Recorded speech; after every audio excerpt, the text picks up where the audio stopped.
नमस्कार दोस्तों, आज का जो टॉपिक पढ़ने वाले हैं चट्टानों के प्रकार और उनकी विशेषता को। हमने पहले जो सॉल्व किया था उसमें 48 क्वेश्चन थे पृथ्वी के संदर्भ में। आज हम पढ़ेंगे चट्टान के बारे में। तो चट्टान के बारे में देखते हैं कि टोटल यहाँ पर 80 क्वेश्चन हैं। जल्दी सॉल्व करते हैं, ज़्यादा व्याख्या नहीं कर पाएंगे, बस जो इंपॉर्टेंट क्वेश्चन है उसको देखते हैं। देखिएगा, निम्नलिखित में से कौन बालू पत्थर के रूपांतरण से निर्मित है? क्वेश्चन है, इसका आंसर है क्वार्टजाइट। बालू पत्थर के रूपांतरण से है, क्वार्टजाइट है, कंफ्यूज मत होएंगे क्वार्ट्ज और क्वार्टजाइट में, तो क्वार्टजाइट है इसका आंसर।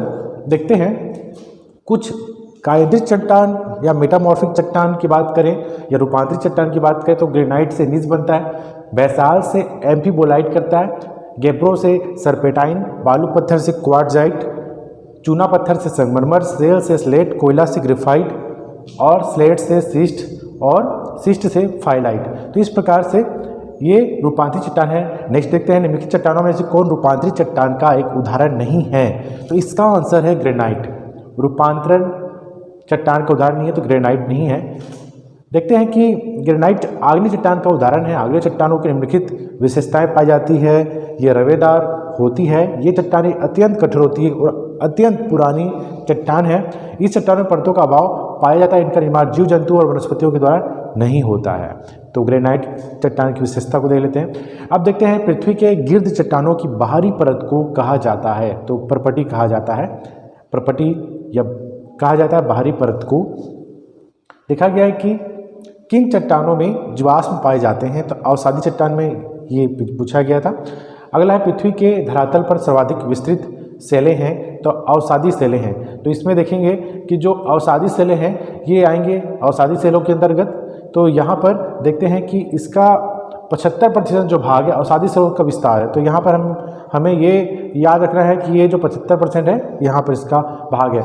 नेक्स्ट देख लेते हैं, जो है उसका निम्न में से कौन सा प्राथमिक चट्टानों के श्रेणी के अंतर्गत आता है? तो बेसाल्ट, इसका आंसर होगा बेसाल्ट। ये प्राथमिक चट्टान के अंतर्गत आता है, या ग्रेनाइट बोलें तो ये बेसाल्ट जो है बारीक कणों वाली बाह्य आग्नेय सेल है, जिसका धरातल के ऊपर ज्वालामुखी के उद्गार के समय हुआ था। जब लावा का जमाव ठोस रूप से शीघ्रता से हो गया तो कणों का अभाव हो गया। यही कारण है कि बेसाल्ट चट्टानों में कण नहीं मिलते। तो यहाँ पर ये जो जानना है कि बेसाल्ट चट्टानों में कण नहीं मिलते इम्पोर्टेंट है। ऐसी चट्टानों का ग्लासी बेसाल्ट कहते हैं, तो इसको बेसाल्ट कहते हैं। तो इससे अंदर गहराई से प्रश्न नहीं पूछे जाते हैं। अगला देखते हैं, चट्टानों के निर्माण के दौरान अपनाया जाने वाला कौन सा क्रम है? तो ये क्रम पहले आएगा आपका लावा, सबसे पहले लावा आएगा, दूसरा आएगा आग्नेय चट्टान, तीसरा आएगा अवसादी चट्टान और पहला कायदिक चट्टान। नेक्स्ट देखते हैं, कठोर चट्टान से निर्मित खड़े ढाल वाला उच्च सपाट भाग जो सामान्यतः शुष्क प्रदेशों में पाया जाता है को कहते हैं मेसा। ये क्वेश्चंस पूछे जाते हैं। मेसा जो है इससे प्रश्न पूछे जाते हैं।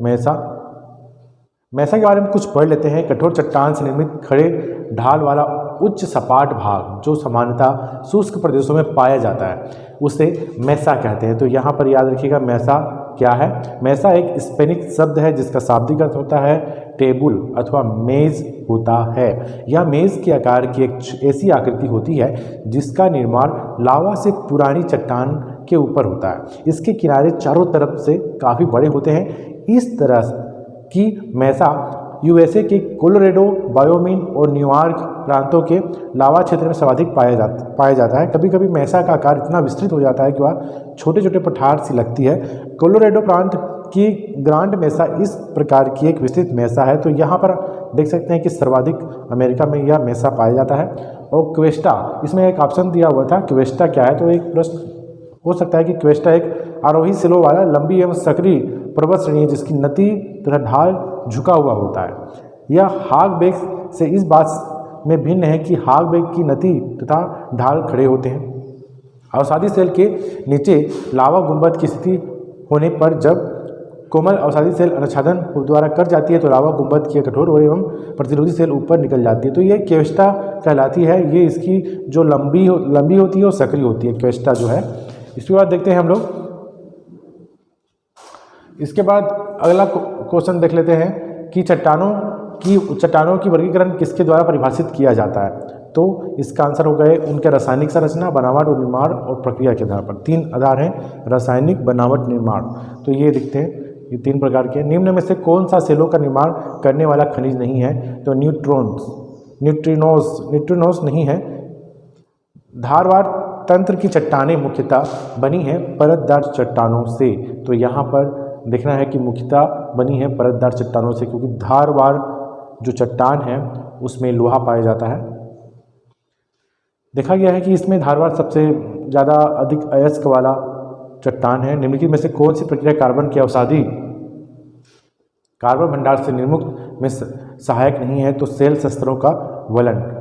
निम्नलिखित में से कौन सा युग्म सुमेलित नहीं है? तो इसका है पापनी सीरीज जो है निचली बिंदु में। ये कथन गलत है, जबकि बाकी के सभी सही हैं। इसके अलावा देख लेते हैं ग्रेनाइट के पत्थर कीचड़ की गुफाएं और लावा की गुफाएं किस प्रकार की कस्त भूमि के उदाहरण है? तो इसका आंसर होगा स्यूडोकस्त। ये थोड़ा सा कठिन लग रहा है क्योंकि ये टीजीटी में पूछा है झारखंड में। तो ट्यूकस्ट इसका आंसर होगा। किस प्रकार की चट्टानों में विभिन्न खनिज तलों या परतों में होते हैं? तो अवसादी चट्टान, ये रिपीटेड है। आग्नेय और टाइंते सेलों में खनिजों की कम मात्राओं और अधिक मात्राओं को क्रमशः कहते हैं परतें और तल कहते हैं। ये क्वेश्चंस पूछे गए हैं।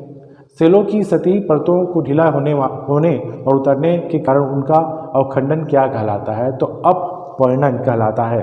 तो थोड़ा सा क्लिष्ट है यहाँ पर। अपवर्णन याद रखिएगा। सेलों की सतही परतों को ढीला होने और उतरने के कारण उनका अपखंडन क्या कहलाता है? तो अपवर्णन कहलाता है।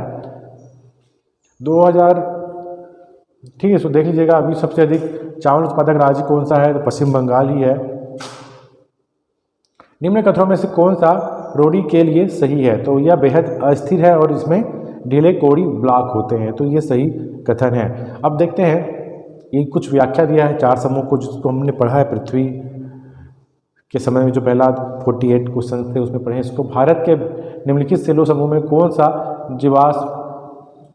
जीवाश्मों में सर्वाधिक संपन्न है? तो गोंडवाना। सबसे अधिक गोंडवाना में ही जीवाश्म पाए गए हैं।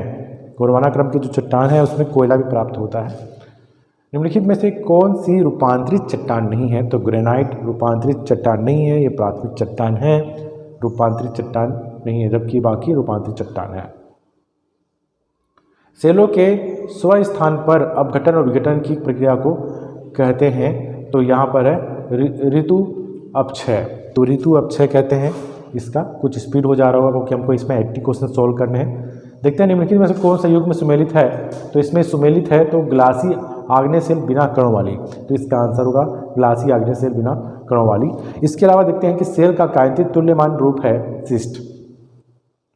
सेल का कांतिक तुल्यमान रूप है, तो इसका आंसर होगा सिस्ट होगा। निम्नलिखित में से कौन सा अखंडाश्मी परतदार चट्टान है? तो सेल इसका आंसर होगा। सेल इसका आंसर होगा। और देखिएगा सही जोड़ी बताया गया है कि जो ब्लॉक है विंध्य में है और वलित जो है नीलगिरी है, अवशिष्ट जो है अरावली पर्वत है, ज्वालामुखी पर्वत है राजमहल।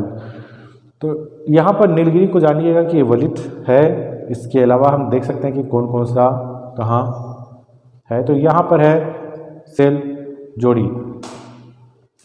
अगला देखते हैं, ये जो इसका आंसर है ए का 3 अंतर्वेदी क्या है?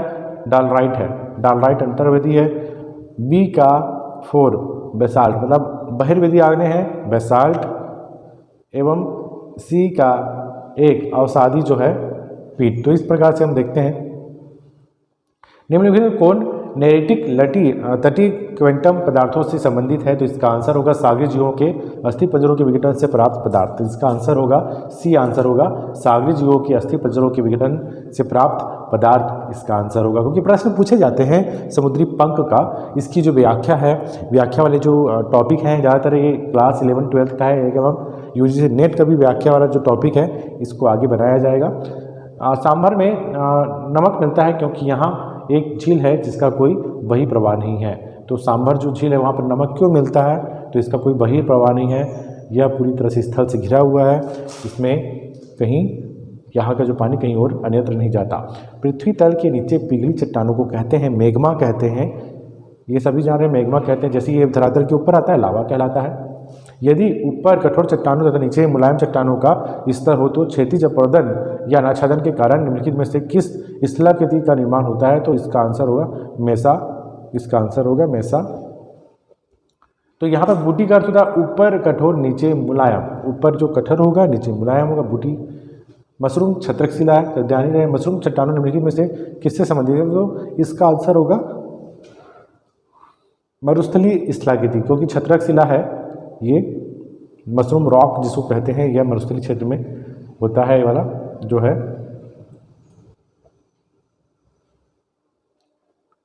देख लेते हैं कि मैग्मा के शीतलन से बनी चट्टान निम्नलिखित में से क्या कहलाती है? तो बेसाल्ट कहलाती है। इसका आंसर होगा मैग्मा के शीतल से बनी चट्टान निम्नलिखित में से क्या कहलाती है? तो बेसाल्ट इसका आंसर होगा।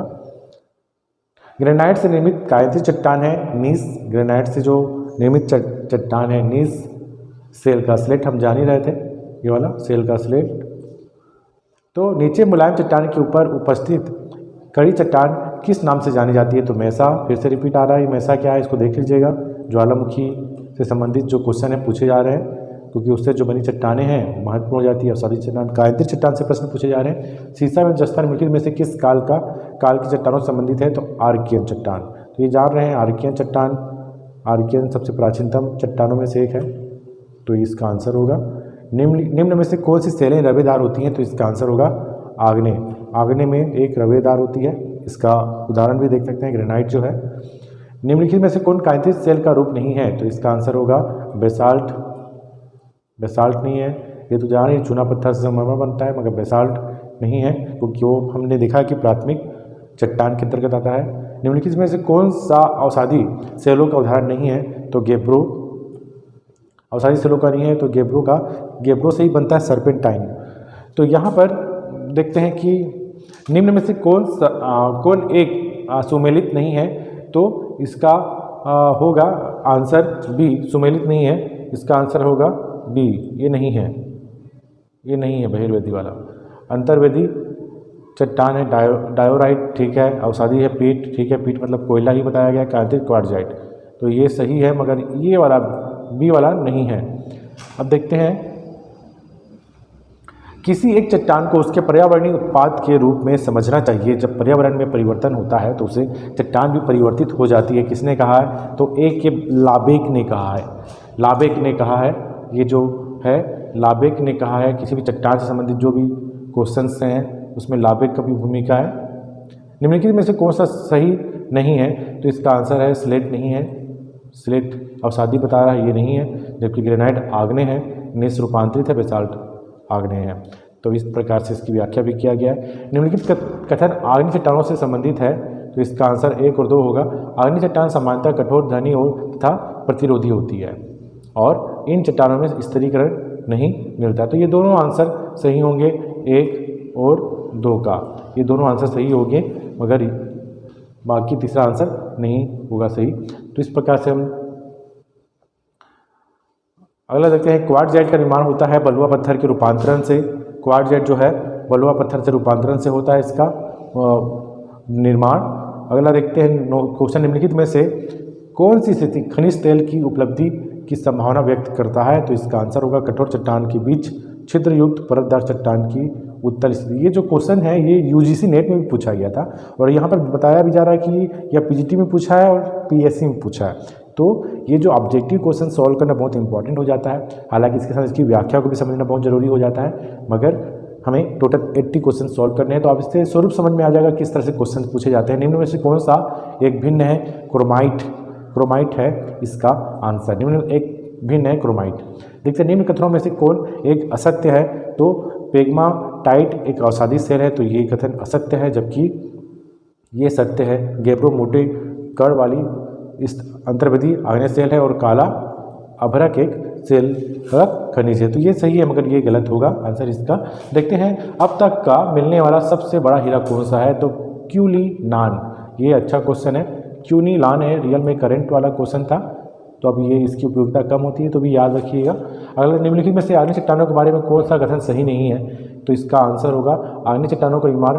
ये जो कथन सही है सही है। आग्नेय चट्टानों का निर्माण पिघले हुए मैग्मा के ठंडा होने और जमने और रवा बनने की प्रक्रिया से फलस्वरूप होता है। तो ये इसका आंसर होगा ए।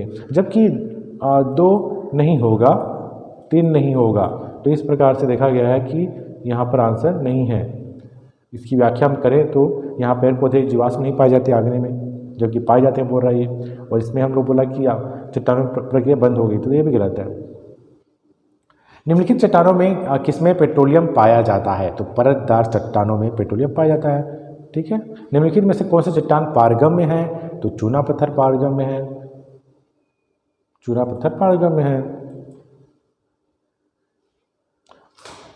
कौन सी चट्टान उच्च दाब एवं उच्च तापमान के कारण बनती है? तो कांतित चट्टान, जान ही रहे हैं इसको, रूपांतरित चट्टान, या कहीं पर इसको इंग्लिश में मेटामॉर्फिक चट्टान के रूप में क्वेश्चन पूछे जाते हैं। तो यहाँ पर नेक्स्ट देखिएगा कि जोड़ी बनाई है। तो इसका आंसर देख लेते हैं कि क्या है। नदियाँ से तटबंध बनती हैं, बस्तियाँ जो हैं, है ना, उपग्रह बस्तियों में हम देखते हैं कि ग्रामीण बस्तियों के प्रकार हो गया, नगरीय बस्तियों के प्रकार हो गया। उसमें हम देखते हैं कि एक हेमलेट है, उपग्रह है, ये जो बस्तियों के प्रकार के अंतर्गत आएगा। पवन है, झंझा, चट्टानी, बलुआ पत्थर। इसमें देखते हैं कि दोनों सही है, व्याख्या करता है। तो इसमें चट्टानों का गहन रासायनिक अपक्षय आर्द्र उष्णकटिबंधीय क्षेत्रों की उत्कृष्ट विशेषता है, बिल्कुल सही। रासायनिक अपक्षय की तीव्रता जल की प्रचुरता तथा उच्च वायु तापमानों पर काफ़ी हद तक निर्भर होती है, भी सही। तो दोनों सही हैं, व्याख्या करते हैं। देखते हैं सामान्यतः कैल्शियम कार्बोनेट की चट्टानों का अपर्दन निम्न में से किसके द्वारा होता है? तो इसका आंसर होगा डी, भूजल। तो कैल्शियम कार्बोनेट मतलब चूना प्रधान क्षेत्रों में ज़्यादातर भूमिगत जल ज़्यादा अपरदित करती है। जीवावशेष, वानस्पतिक अवशेष तथा अन्य सूक्ष्म जीवावशेष इसमें पाए जाते हैं। तो परतदार चट्टानों में पाए जाते हैं। इसका आंसर होगा परतदार चट्टानों में पाए जाते हैं। सेल तथा बालूका पत्थर पर तापीय अंतर का प्रभाव क्या है? तो नगण्य होता है। यहाँ पर याद रखिएगा कि सेल और बालुआ पत्थर का जो तापीय जो अंतर होते हैं वो बिल्कुल कम होगा। यहाँ पर क्या है कि पताली आग्नेय सेल का निर्माण उस स्थिति में होता है जब मैग्मा पृथ्वी की यदि गहराई में ठंडा होकर ठोस रूप धारण कर लेता है। तो यहाँ पर देखा गया है कि पताली आग्नेय मध्यवर्ती, हम लोग जब हम पढ़ते हैं ज्वालामुखी परत, ज्वालामुखी के द्वारा बनी हुई स्थलाकृति, आंतरिक स्थलाकृति, तो उसमें देखते हैं पताली आग्नेय चट्टान, मध्यवर्ती आग्नेय चट्टान, बहिर्वेदी आग्नेय चट्टान। तो उसमें आंसर में आएगा ये। निम्नलिखित में से कौन सा समूह आग्नेय सेलों का रूपांतरित रूप है? तो इसका आंसर होगा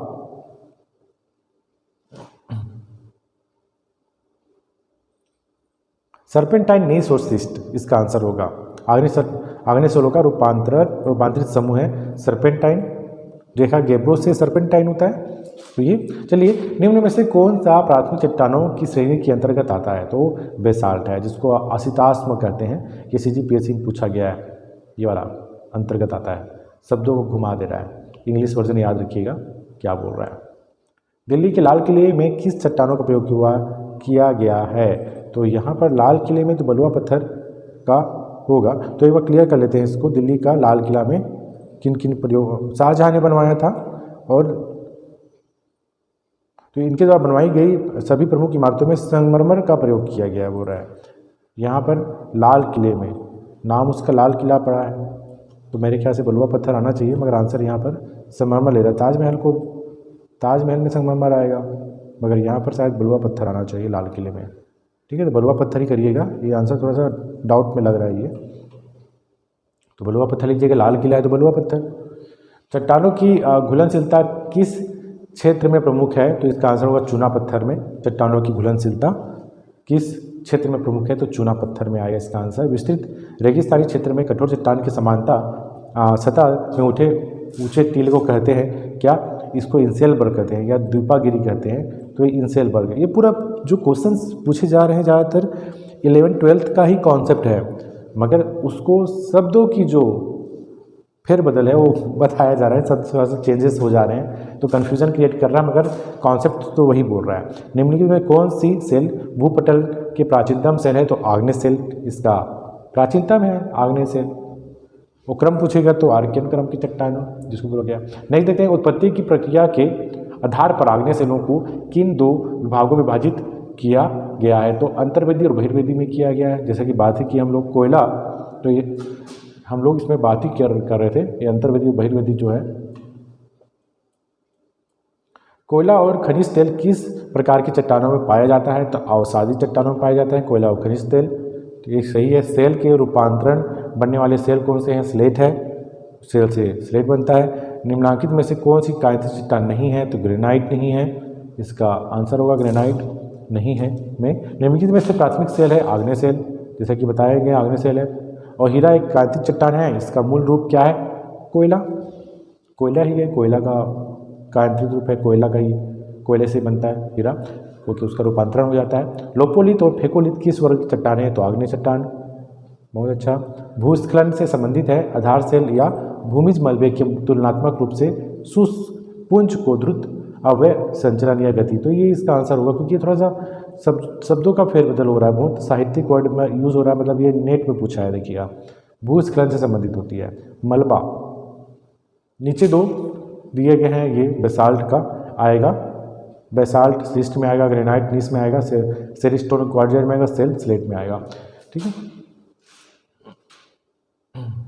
अब यहाँ पर देख लेते हैं। सब ज़्यादातर परतों को ही पूछा गया है, क्वेश्चन परत में ही पूछा गया है। यहाँ पर एक कथन है, तो कथन है, दोनों सही है। चट्टानों की गहराई तक रासायनिक क्षरण आर्द्र उष्ण कटिबंधीय क्षेत्र के प्रमुख लक्षणों में से एक है। रासायनिक अपक्षय की तीव्रता अधिक हद तक जल की प्रचुरता और उच्च वायु तापमान में निर्भर करती है। तो इसका आंसर ए और बी दोनों आएगा, व्याख्या भी करती है। निम्नलिखित सेल विशेषताओं का विचार करें, तो इसका विचार करना पूरे के पूरे सही हैं, क्योंकि जो चट्टान है उसकी विशेषता सेल का क्या है? परतदार है, जीवाश्म है, वाहित सेल है, जलिकाएँ हैं, तो इसका आंसर होगा। और जोड़ी बनाइए बोला है, तो यहाँ पर सेम इसी जोड़ी को ही रिपीट किया है। इस तरह से टोटल 80 क्वेश्चंस सॉल्व किए हमने। 80 क्वेश्चन को आप थोड़ा स्पीड कम कर लीजिएगा और देखिएगा, क्योंकि इसमें बहुत जल्दी बताया गया है। अगला भाग 3 आएगा, जिसमें हम लोग देखेंगे ज्वालामुखी क्रिया, ज्वालामुखी और उनका विश्व वितरण। तो इससे बहुत इंपॉर्टेंट है, ज्वालामुखी के बारे में जितने भी क्वेश्चन पूछे गए हैं उसको इसमें सॉल्व कराया जाएगा। जरूर देखिए। धन्यवाद।